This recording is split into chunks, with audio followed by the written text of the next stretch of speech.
मैत्रिणींनो नमस्कार. आपले मुख्यमंत्री एकनाथ शिंदे कितीही मोदी मोदी करत असले ना तरीही त्यांच्या गटाचे निवडून आलेले खासदार हे मोदी यांनी तयार केलेल्या नवीन मंत्रिमंडळावर मात्र नाराज आहेत. तुम्हाला शेजारी स्क्रीनवर दिसत असेल श्रीरंग बारणे आहेत, शिंदे गटाचे खासदार आहेत. ते काय म्हणतात?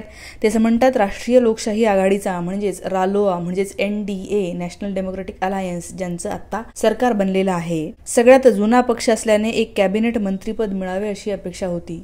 शिवसेना जुनी ज्यांचा चिन्ह यांनी घेतलेला आहे, तर हे BJPचे खूप आधीपासूनचेच अलायन्स आहेत. आपल्याकडे माहिती आहे महाराष्ट्रामध्येही त्यांच्या दोघांचं मिळून नसलेलं सरकार होतं किंवा याच्या आधीही त्यांची युती ही बराच काळ होती.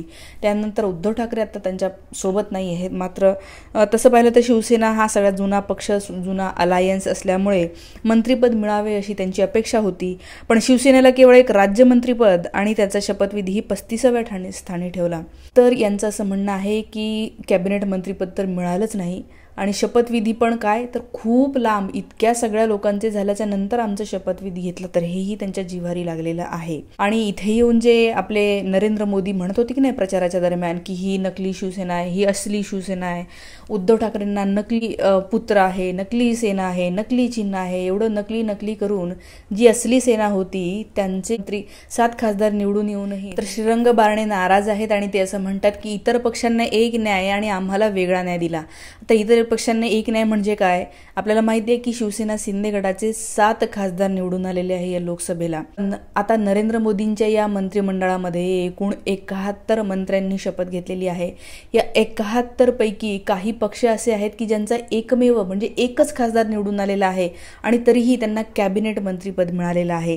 जसं की जतीनराम मांझी एकमेव आहे ते त्यांच्या पक्षाचे निवडून आलेले आणि तरीही त्यांना कॅबिनेट मंत्री पद मिळालेलं आहे. किंवा चिराग पासवान यांच्याकडे फक्त 5 खासदार आहेत तरीही त्यांना कॅबिनेट मंत्र्यांचा दर्जा मिळालेला आहे.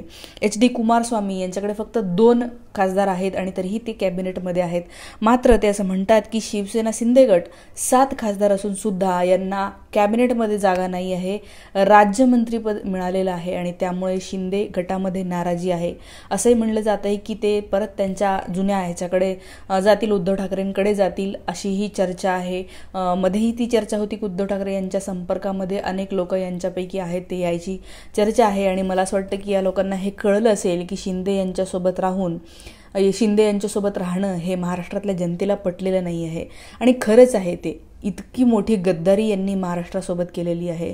महाराष्ट्राच्या जनतेच्या डोळ्यामध्ये यांनी धूळ फेकलेली आहे.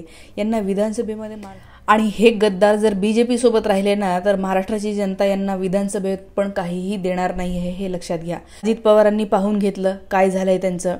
शरद पवारांना आराम करा सांगत होते, यांना स्वतःलाच आराम करायची वेळ आलेली आहे.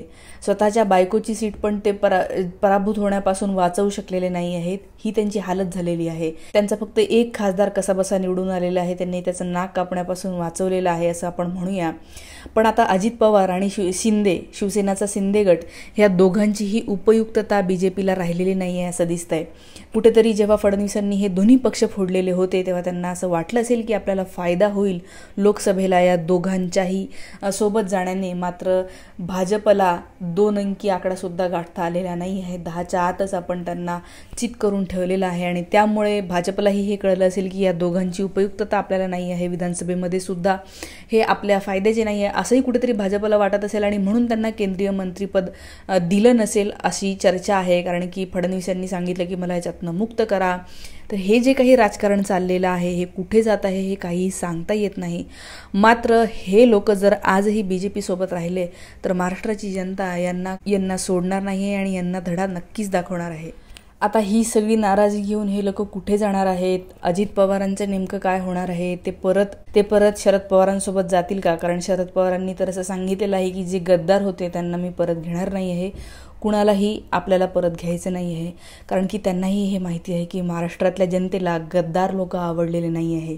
या जनतेने जे प्रामाणिक आहेत, जे जुन्या निष्ठावान लोकांना पकडून आहेत, त्यांच्याच बाजूने जनतेने कल दिलेला आहे. त्यामुळे मलाही खूप चांगलं वाटलं की महाराष्ट्राने असा निकाल दिला. महाराष्ट्रातले आपण सगळे लोक जे बरोबर आहे त्याच्या बाजूने विचार करायला लागलेलो आहे आणि आपल्याला अजून त्याच्या पुढे जाऊन अजून जास्त ॲनालिसिस करायचं. इथून पुढे विधानसभेला जे लोक उभे राहतील आपल्याला त्यांच्याकडे पण खूप व्यवस्थित पाहायचं आहे, मग ते कुठल्याही पक्षातले असू देत, महाविकास आघाडीकडचे जरी असतील तरी मला अशी अपेक्षा आहे की महाविकास आघाडीने चांगले उमेदवार द्यावे आणि ज्यांना खरोखर या राज्यासाठी काहीतरी करायचं आहे, ज्यांना सोशल जस्टिस म्हणजे काय हे कळतं आहे, सामाजिक न्याय म्हणजे काय कळतं आहे, ज्यांना हे कळतं आहे की सोशल सेक्टर म्हणजे पब्लिक सेक्टर म्हणजे शिक्षण आहे, आरोग्य आहे, या गोष्टींवर शासनाने जास्त खर्च केला पाहिजे, कंत्राटीकरण कमी केलं पाहिजे, या गोष्टींचा ज्यांचा अभ्यास आहे, ज्यांना काहीतरी खरोखर आतून तळमळ आहे, असेच उमेदवार महायुतीने इथून पुढेही विधानसभेला द्यावेत असं मला वाटतं. आणि महायुतीने जर असे दिले, या सगळ्या लोकांनी जर असे उमेदवार समोर केले ना, तर नक्कीच ते जिंकून येईल.